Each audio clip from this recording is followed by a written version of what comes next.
దక్షిణ పసిఫిక్ ద్వీప దేశం వనౌటులో 7.3 తీవ్రతతో సంభవించిన భూకంపం ధాటికి ఇప్పటివరకు 14 మంది మరణించారు. 200 మందికి పైగా గాయపడ్డారు.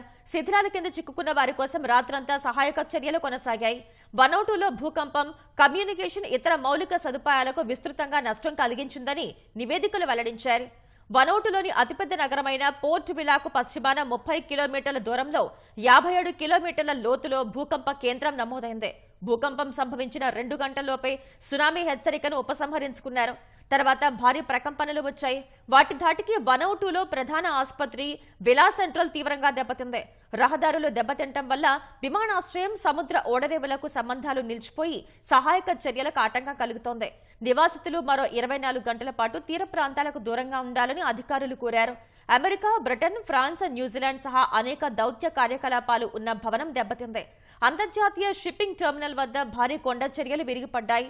వనౌటులోని విమానాశ్రయ రన్వే దెబ్బతినటంతో ఇవాళ రాకపోకలు సాగించాల్సిన అన్ని విమానాలు రద్దయ్యాయి. సహాయక చర్యల కోసం ఆస్ట్రేలియా సహాయక బృందాలతో పాటు వైద్య సామగ్రిని వనౌటుకు తరలించింది.